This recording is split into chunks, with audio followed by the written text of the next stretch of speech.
大家好，今天是2023年的11月12号。昨天是双十一，无声无息的就这么过了啊。今天也是我健康血糖正常人服用二甲双胍的第3天。什么感觉呢？上午还是有点这个隐隐的，不能叫头痛吧，也能有点头胀，也不能叫头胀，就像喝完这个咖啡以后冲头上头那种感觉一样。这是第3天，所以我上午的咖啡我现在都省了。今天说的消息还和昨天说的这个 OpenAI 的老板这个奥特曼的事儿有关因为最近是 AI 大消息不断OpenAI 发布会前后埃隆马斯克推出了他的 XAI 产品 Grok 是吧？其实在硅谷还有一家新起步的硬件公司叫 Humani，在11月9号呢发售了一款堪称划时代的 AI 装置。让我们一起来看看这个引人注目的这个新产品。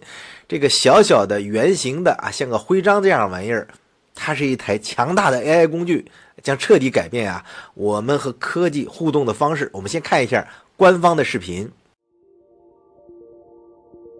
Isn't life about what we experience? What we smell? Can I eat this? Yes, dragon fruits are low in sugar. What we hear? Hey, what should I get here? 我在这里该点什么呢？哇，这回数中。 What we see? Oh. Capture this. Sweetie. And what we feel? What if we build more memories? What are some fun things to do nearby? Share more moments? Can we play songs from the last time we were here? What would happen if we rediscover our senses? What if devices weren't the experience? Catch me up. Lucy called and your flight is at 7 a.m. Tell Lucy I'm on my way. What if life was? AI Pin。怎么样？是不是很神奇感觉拍得很炫这个产品呢很吸引人。我们找到了这家公司的网站，怎么样？打开一看，浓浓的这种苹果风是吧？你看对比度高，风格时尚。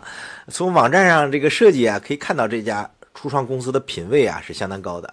尽管很多公司呢都是购买的这个单独批的模板，但这家公司我感觉显然不是。这个公司的域名它也具有明显的设计痕迹，就是屏幕上的这个 hu.ma.ne， 这是一个域名.ne 是非洲尼日尔国家的域名。这个域名还是有很多有意思故事的。是作为一个从97年就开始注册域名的中国第一代网民来说，我是有很多辛酸故事。不过呢，我是不会跟你们说的免得你们高兴。他们用这个.ne就是为了凑这个公司的名字。你看，所以我说它充满了设计感，是吧？你看公司的域名叫什么呢？叫 3w.mu.ne。那这个 HU实际上是它这个子域名，所以就用这个域名就凑出了这个公司的名称，中间俩点。这种感觉你说巧妙有点，但是也有点太刻意了，是吧？其实.ne还有很多好的域名，你想想，比如 mi.ne 就是小米那个 mi，mine 我的，ni.ne 9最大的这个是吧单数。所以呢，你看这些域名其实都是一个单词，看起来是很巧妙的。它这些域名不比那些.com 的那个字母少的域名便宜，这动辄也得几十万上百万真的我们回到正题，看看网站我们看看他们的这个 story。对story 我们叫 new storyteller 是吧？我们最喜欢看故事，先看看他们的这个创业故事。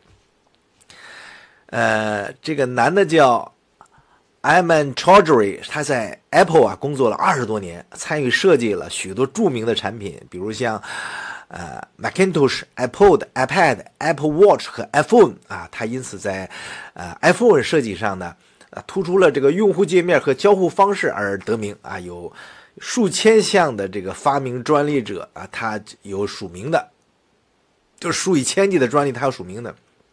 他的作品呢定义了世界和技术互动的方式，并一直将人类体验置于设计过程的核心。这是这个男的。这个女的叫 Bethany Bongiorno 她领导过 Apple 的一些最具变革性产品的团队。作为软件工程总监，他负责 iOS 和macOS 所有的软件项目管理，在许多关键项目的执行中发挥了领导作用。比如第一代 iPad 的推出，在加入 Apple 之前啊，他研究过物理学，从事天体物理研究，也是数据管理和软件开发顾问。他热衷于建立和领导高效的绩效团队来解决复杂问题。两位职场精英啊。首先啊，大家刚才看到那个视频啊，这个它的这个外表设计啊，确实是相当的简单时尚啊。你可以用这个磁铁啊，简单的加在衣服上，它有黑色的、银色的、金色的这种选择，仿佛就是苹果的那种设计灵感。而它的创造者确实是参与过 iPhone、iPad 和 Apple Watch 的设计，这也是他们首次推出这个产品啊，这个在好几次的这个活动预览之后啊，最近是正式推出了，就在 OpenAI 发布新东西的前后。这个小东西呢，看起来是有点花哨的，是吧？但是呢，它是有一台 OpenAI GPT-4 驱动的这么一个强大的 AI 工具，所以呢，应该说这是第一台除了手机之外第一台 AI 的硬件啊，不需要屏幕，通过语音和手势操作，就能在你的手上或任何表面投射这个激光的显示，让你的手的充当触摸屏。功能也是相当强大，比如说你可以用它来听音乐，是吧？博客、有声书，通过这个触摸呀或语音命令来调整它的这个音量播放。另外呢，它配备了这个松下的这个扬声器，让你能够在不使用耳机的情况下有个语音泡，享受音乐。而且声音呢可以做到非常私密，也可以很大声，就是它在一个有限的空间里边有声音。这个 AI 装置啊，还有手机的功能，它可以通过语音控制来接打电话和发送短信，可以这么来做。而且呢，自带蜂窝网络功能，能提供无线通话、短信和数据套餐。特别令人惊叹的是呢，它不仅仅是个普通手机啊，还能把实时说话内容翻译成任何语言。这个在刚才视频里大家看到了，你只需要告诉你需要的语言，它就能立即完成。所以啊，通过这个简单的手势啊或者命令，你就可以用它这个1300万像素的摄像头来拍照和录像。所有这些数据啊都会保存在设备的云端，是吧？那么是这么一个功能，保证数据安全啊。除了这个之外啊，这个 AI 装置呢还能帮助你实现它的个人目标，所谓的健康管理啊，比如说这个无缝的融入你的日常生活啊，增强呢你对现实世界的这种体验和意识，而不是让你去分心啊和周围的环境啊隔绝，更像一个智能的增强器，而不是隔离器。所以呢，它对隐私和个人偏好还是非常尊重的啊。另外呢，它有一个信任指示灯，它可以提示你是不是在监听或者在录制，你可以随时在关闭它。所以相比其他的 AI 设备啊，这款叫 Humani 的 AI Pin， 它的装置它确实比较独特，在市场上目前还没有直接的竞争对手。虽然像苹果呀、Meta 呀这个科技巨头也在研发类似的这种可穿戴的这个 AI 设备，比如说智能眼镜啊、智能手表啊、吊坠啊，还有一些创业公司吧也在开发类似的可以记录和分析对话的这种小装置。但是 Humani 这个 AI Pin 这个装置啊，它使用的是 GPT-4 的技术，所以功能创意和可靠性都已经达到了这个新的高度。那我们看一下它的配置啊。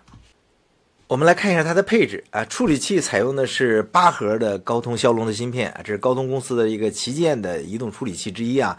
8核设计呢，可以提供比较强大的性能啊。主频呢是 2.1G 赫兹啊，那么它的这个也比较高啊，处理速度还不错的。另外呢，在设备上呢支持 AI 处理啊 ，AI 加速可以优化一些依赖机器学习的这些应用和功能。内存呢是 4GB 啊，不高，但是在穿戴式设备里边啊也算是可以了啊。存储空间呢是 32G， 那这个属于比较入门级的这个容量，但是主要靠云端存储。这是一个都市的玩意儿，离开 5G 网络估计就不好玩了。那总体来说吧，这是一个搭载高通的这个中高端芯片的这么一个安卓智能手机的硬件配置，性能呢可以达到这个比较流畅的这种用户体验。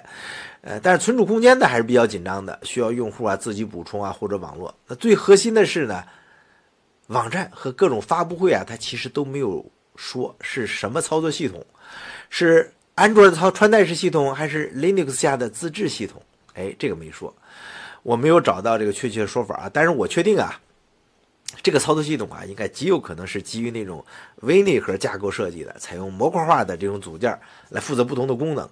比如说音频处理模块是吧？视觉处理模块等等。同时呢，整个系统啊需要管理这个云服务的链接，以便进行这个语音识别啊、信息检索以及这些需要联网的功能。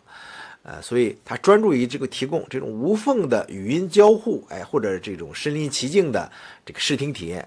它应该啊会采用一些比较先进的这种人工智能啊、计算机视觉技术来实现设备的这种智能化功能。所以呢，咱们好话说了一大堆，是吧？这也是我们这个频道的风格啊，基本上是与人为善，是吧？很少直接的批评。这也是不少朋友认为我们不尖锐啊，观点不鲜明这个原因。比如 IK99， 你到底是道还是己呢？我其实啊，觉得这个世界上很多事情都不能用二极管思维来判断。我更喜欢我们观众朋友啊，能看了我的视频呢，产生自己的思考啊，绝对不要有那种二极管思维，什么敌人赞同的我们就反对，敌人反对我们就赞同，是吧？敌人不吃屎你吃吗？我靠，吃屎这个话题是不是触犯了 LK99 这个敏感词啊？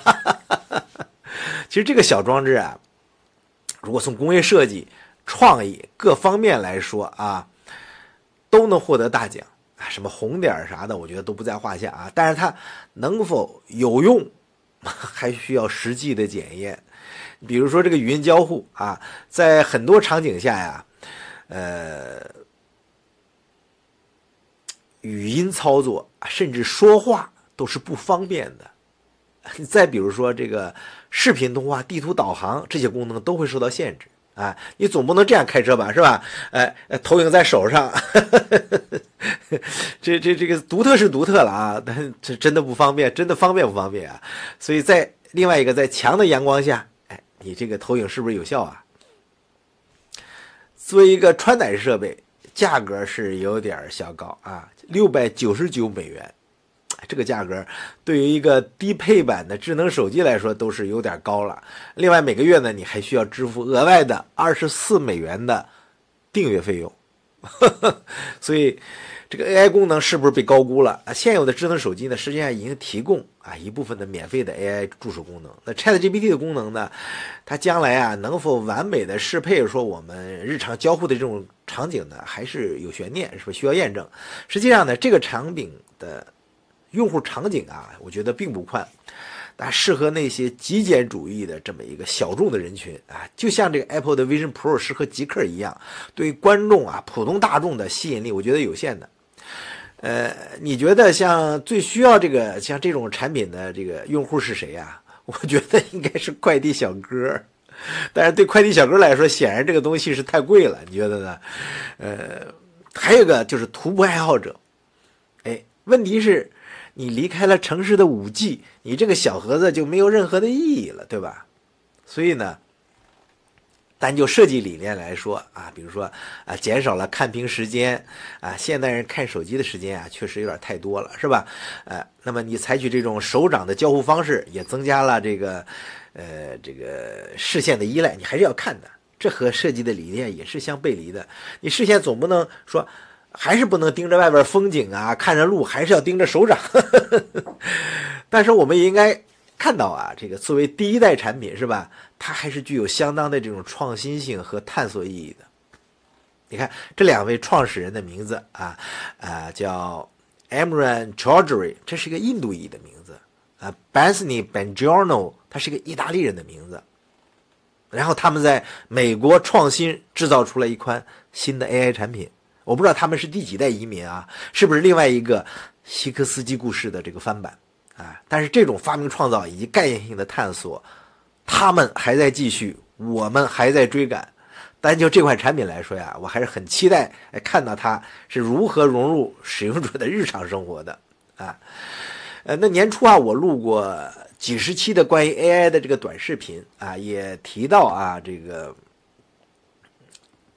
大家都认同的这个 AI 是新的工业的基础就像电力和水一样，现在呢，其实就需要无数个用电和水的这个设备，这个 AI Pin， 显示它就是这种设备，你可以把它想象成早期的家电，你也就能理解它的不完美了，是吧？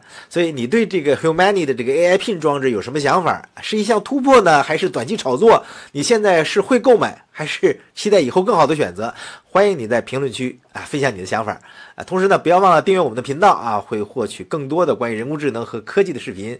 感谢收看，下次再见，拜拜。